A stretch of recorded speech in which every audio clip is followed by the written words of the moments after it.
Today's lesson, by some, is considered very controversial. There are lots of ASL teachers in the world who don't think I should teach this information to you. Really? Because they think that deaf culture should just be seen, that deaf people should just be seen as a cultural minority and not as a disability. That we should focus on what they can do instead of on what they can't. But at the end of the day, deaf people are deaf because they can't hear. Because something in their ear or their brain or whatever doesn't work right. And so they cannot receive information auditorily. All right? So if you're going to talk about deaf people and work with them, sometimes it can be handy to understand the human ear and how it works. Well, today we're going to study all the bits and pieces of it and how they work together to create sound. Later this week, we'll come back and talk about what happens when that doesn't work. Okay? So you have to understand correct functioning and how it's designed to work before you can figure out exactly what it means when it's broken. Okay? So today we're going to start with some ear anatomy. That's what we're going to do first. As soon as I find my mouse. All right.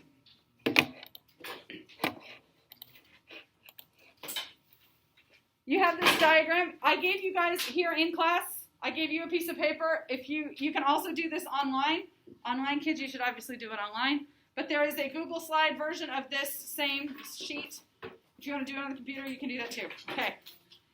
So this is anatomy this is an ear. We're not going to go in order, so pay attention. And 10 is missing. It's okay. It's okay that 10 is missing. You don't have to have a heart attack or freak out or anything.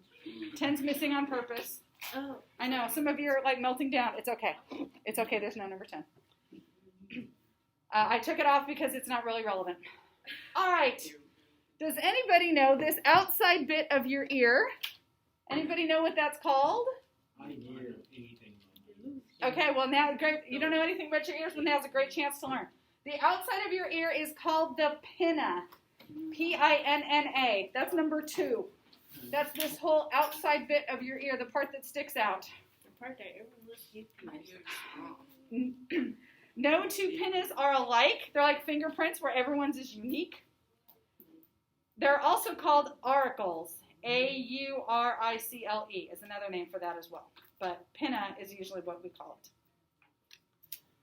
it. All right, number 1, this diagram felt it was important to identify the hole in your ear, and they called it the auditory opening.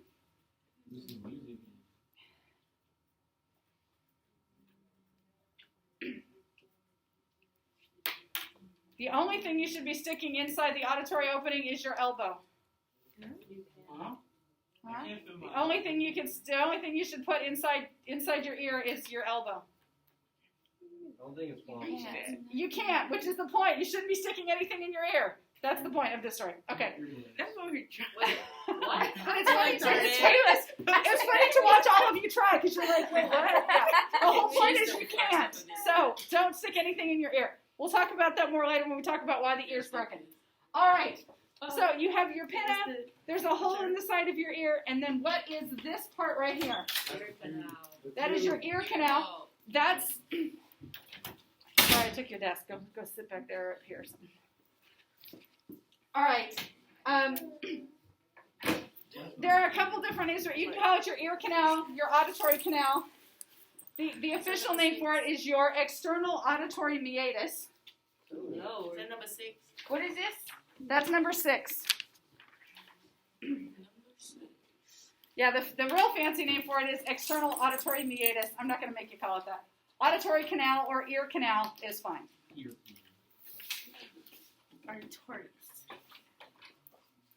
The parts of your ear that actually do the hearing are very small and very delicate, and so they need to be buried deep in your head where they're protected by lots of skull and distance.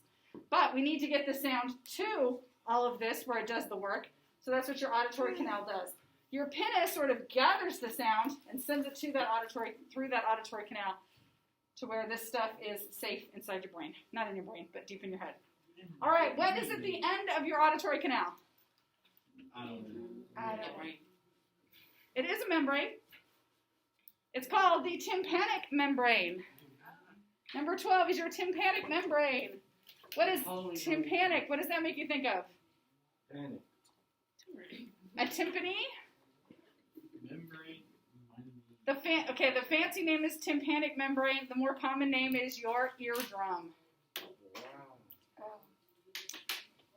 The end of your auditory canal there is your eardrum.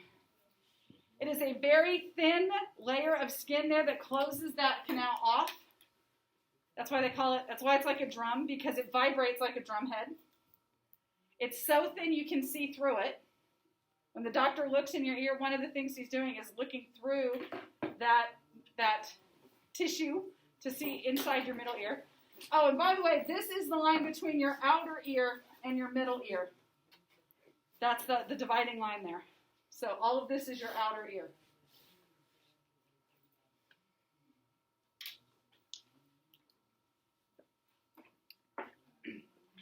That dark gray section in the middle is your middle ear. And it drains out it's kind of sealed off.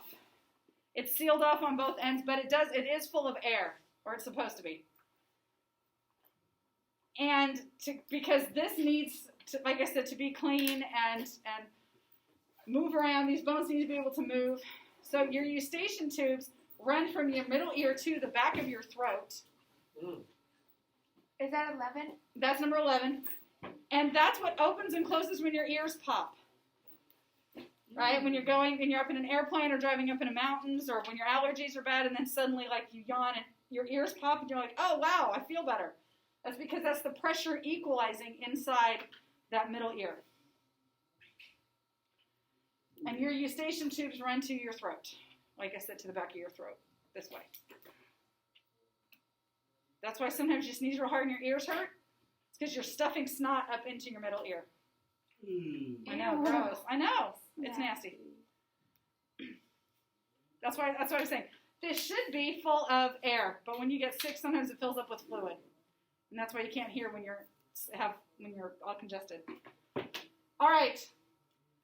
Connected to your tympanic membrane, to your eardrum, there are 3 bones that are like chained together. The first one is number 3. It's called the Malleus, or the hammer. The hammer is the more common name for it, but the scientific name is the Malleus.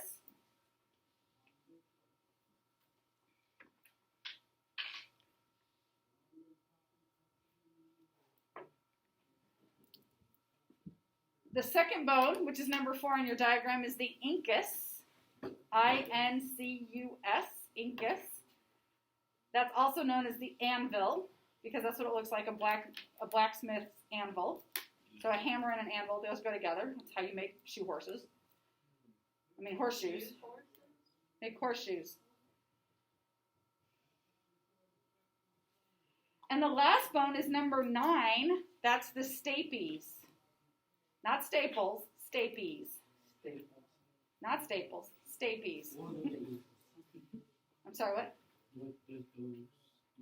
What do those do? What a good question. What do those do? Those bones conduct the sound into your inner ear. Okay? So those move together. As your eardrum moves, as it vibrates with sound, it pushes those bones and it conducts sound into your inner ear. And I'll show you specifically here in a minute what those do. But these 3 little tiny bones are the 3 smallest bones in your body. And it's their job to collect sound and move mechanically with the sound vibrations to get the information where it needs to go, which is your cochlea. That's number 8. Cochlea is the part of your ear that actually does the business of hearing. That's where the good stuff happens, the important stuff. It takes all of this stuff, all of this so far, its only job is to get sound as much as possible into your cochlea. Because that's the part that actually processes that sound. So all of this is just conducting the sound into that. And I'll show you how that works in just a minute. Number 7 is your auditory nerve. Now that your cochlea has taken this sound and made something meaningful out of it, or done something with it, your brain needs to process that information and figure out what you're hearing, or what it means. Right? The cochlea figured out what you're hearing, the brain figures out what it means. Like, oh, Mrs. Bennett is teaching about an ear. This is probably going to be important on the test next week. This Huh? You guys right? Someday, Gotta go. Bye. Versus somebody keeps dragging their pencil across the desk, and that's just a noise, and that's not meaningful, so I'm going to ignore it, right? I can hear Mr. Alleman next door teaching, and that's not important, right? Even though you hear the noise, your brain just kind of, right, filters it out. That's all stuff that your brain, but it's got to go from your cochlea to your brain, and it gets there through the auditory nerve. That's where, like, they put the cochlear implant? Cochlear implant gets implanted in your cochlea. And we'll talk about that next week when we talk, or later, when we talk about how stuff, like what happens when your ear doesn't work. We'll talk about that. But yes, exactly. A cochlear implant is implanted in your cochlea. All right, last bit of ear anatomy here. Number 5 are your semicircular canals. These don't relate specifically to hearing, but they are part of your ear. They help you with balance. There are these 3 tubes, and they're semicircular. They kind of make, half an arc. They're at 45-degree angles to each other. They've got fluid in them, and they're like levels that help you figure out which end is up. They work with your eyes and with your joints to help you balance.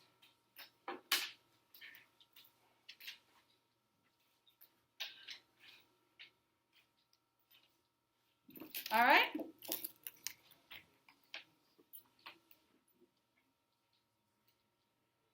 That's like the color of them? No, this one has color on it to help you show the different sections.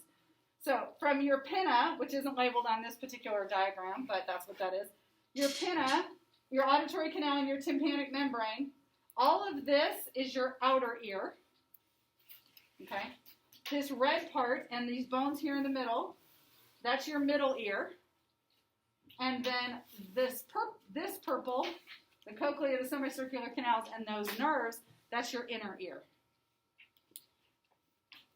Okay, there's 3 different sections, and they all have different jobs, and that's what they do. Do you know, like, what's the actual color of those organs and stuff like that? It's all kind of, I have seen pictures. It's all just sort of flesh-colored. I don't know. It's not, there's some blood in there, too. Not a lot, but, it's fleshy in nature. I don't know. It looks like organs. I have seen the tympanic membrane. Those tend to be kind of, like I said, they're clear. They're sort of translucent, right? You can kind of see through them. But those tend to be kind of white and shiny. Ear canals are just sort of pinkish in nature. All right, so here's how you hear. Right now, I am speaking. If you were to walk up here and put your hand on my throat while I'm talking, you would feel vibrations in my throat. Yeah, you can do it too, right? Sing, voice, be obnoxious. And if you talk, you can feel that vibration in your throat, right? Okay, that same vibration is making the air move between you and I. My voice is actually making the air molecules vibrate, and that is headed towards you through the room. Okay, that's why space is quiet, because it doesn't have these air molecules for that sound to travel in. And your pinna sort of gathers that information together, lets you know, helps you know which direction a noise is coming from. Is that above me, below me, behind me? Where is it? Pinna helps do all of that. And funnels the sound here into your ear canal. So those vibrations are moving the air that's in here. And then it gets to your tympanic membrane, and it actually, like a drum that vibrates, it actually moves back and forth. The movement of that tympanic membrane gets those 3 bones moving. They're like a chain, and they move back and forth with that movement as well. The bottom of the stapes, I drew a picture of it over here.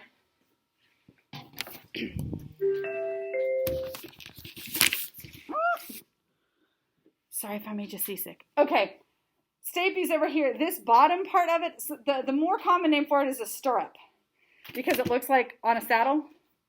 It looks like like where you put your foot in when you're riding a horse. Oh, wow.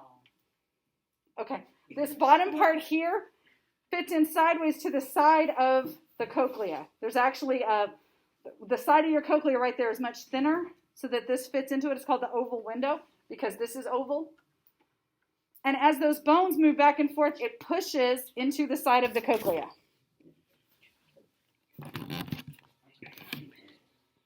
inside your cochlea, which is here, there's several different kinds of fluid, and there's hair cells.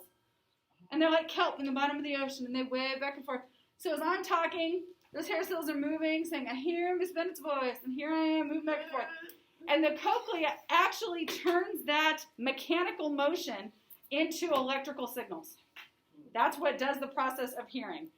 And then the auditory nerve takes that message from the cochlea to your brain, so your brain can process what it is you're hearing. All right, so that's how this whole thing goes together. All right, so what is it that travels through the air and vibrates? Sound waves. Sound waves. Sound waves. That's my voice right now. That's whatever noise you hear. That's not just my voice, but somebody walking by in the hall, somebody's music too loud, whatever.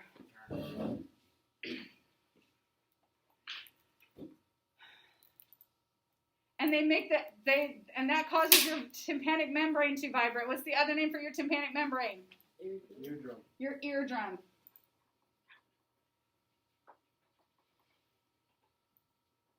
And the whole purpose of your ear canal is just to keep, like I said, to keep that cochlea deep in your head where it's protected. So does earwax come from? Earwax is your body keeping that canal clean. Because like in case if you get dirt or something stuck in your ear, the dirt sticks to the earwax and then the earwax comes out. Theoretically. Oh. Now some people create too much earwax and stuff like that, but that's what earwax is for. It's meant to keep your ear clean. Interesting. Is it the same thing with snot? Snot is similar. Snot has some other functions as well. We'll talk about snot later. Oh, I can't see the other one. But yeah, just like that. Why does people say when you have your music too loud, you bust your eardrum? We will talk about that as well. So if your music's too loud, how to bust your eardrum. When we talk about the ears going wrong, we'll get back to that. All right. So you have 3 bones in your ear. They're also called the ossicles. You might want to kind of add that in your notes. They should be in there, and I'm sorry they're not.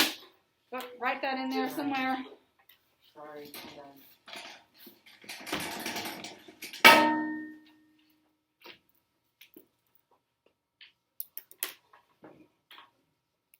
What do you need?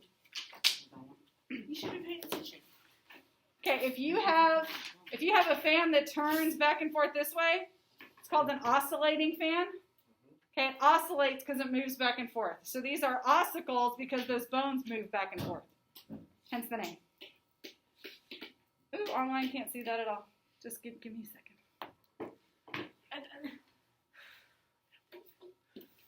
Okay, I'll Yeah. All right. Before someone has a conniption, let me divert your attention for a minute. These are those 3 bones on the head of a dime. So that shows you how small those are. Those are the smallest bones in your body. So the Malleus, the Incus, and the Stapes. You're welcome. With plenty of room to spare on the head of a dime. That's a dime? Oh, my. Ooh, that rhymed. All right, so the 3 bones are the Malleus, the Incus, and the Stapes.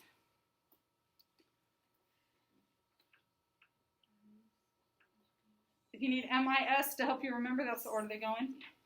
So it has to be in that order? Well, that's the order they go in your ear. Yeah.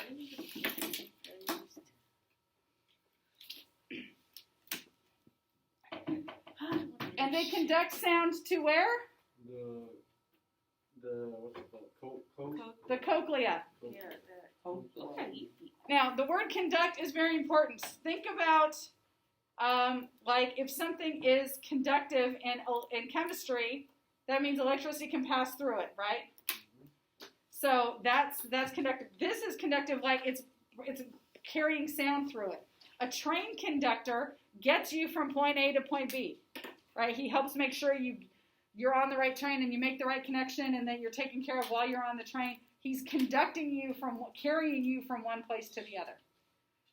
So those bones conduct the sound from the outside world into that cochlea. And it's called the cochlea because it looks like a snail shell. I think it's the Latin word for snail shell.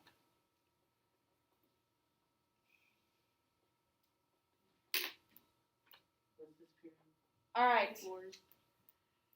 So the cochlea is filled with this watery liquid. That's really scientific, I know. It's a perylin fluid and endolin fluid.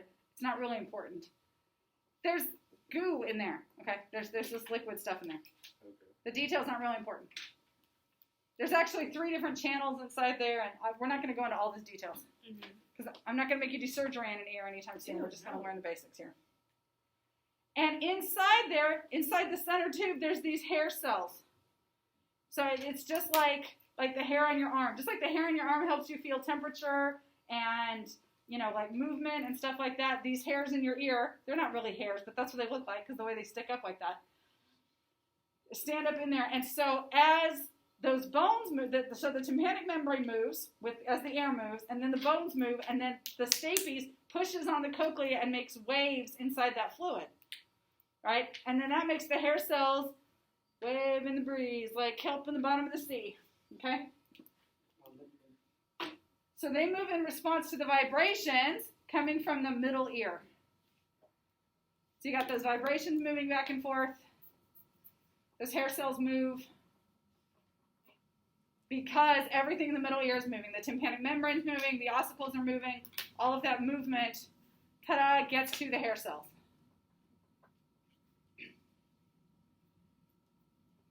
And that's the next part. As that fluid moves, those hair cells are set in motion.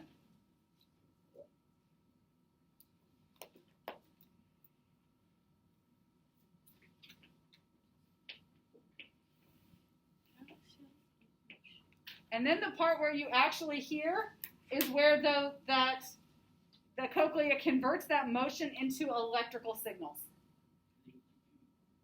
And that's the actual work of hearing. Everything else is just trying to get the information to that spot to actually do the work.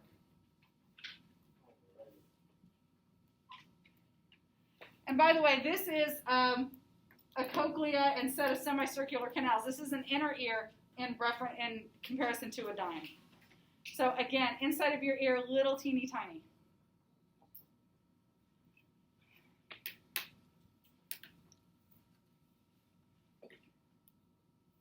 All right, so now you have these electrical signals. We had mechanical energy. Now we're changing that to electrical energy.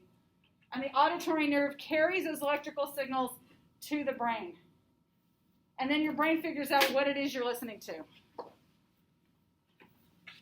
And then makes sense of it. Like, oh, that's Mrs. Bennett speaking English about ear anatomy. Oh, that's the air conditioner rumbling. Oh, that's my dad's truck pulling up in the driveway. Oh, that's Marcus's cat meowing for dinner. Right? Whatever the noise is. No, he did. He doesn't do that. I had a cat who was just yelling, screaming, crying. It's time to eat. All right. The rest of this, okay. We're done with the paper for right now, but I do want to review quickly. So I'll be back with you guys in just a minute. All right, now, models on TV on the screen are fine and all of that, but sometimes you just need to participate in your own learning, right? So I am going to use the students in this classroom to recreate an ear. Okay.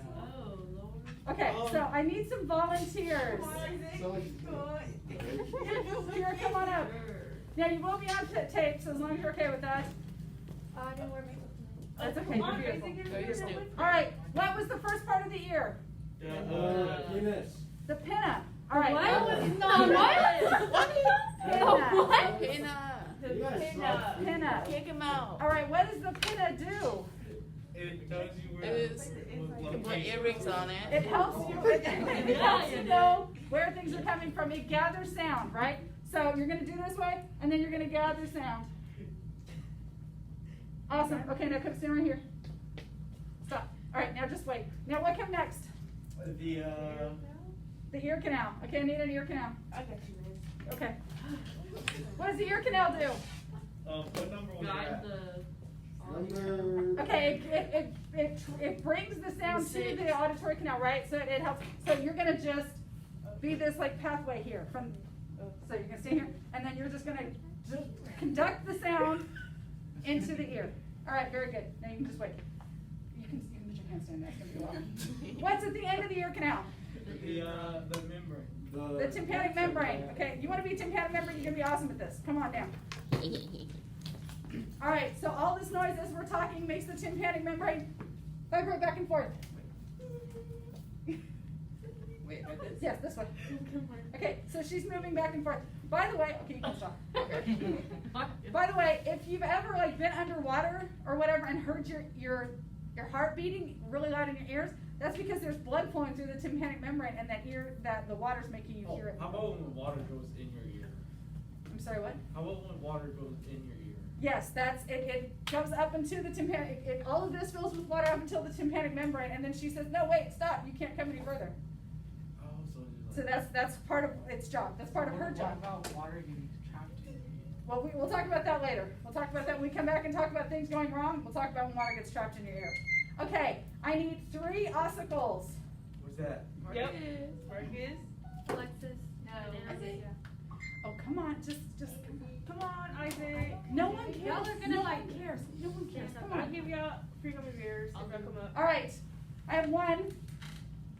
We'll give you one. Come on, Alex. Freedom of yours. Come on. Oh, Candy. I'll go. Marcus. Marcus. All right. Mark Quickly. Oh, it's Valeria. All right, come here.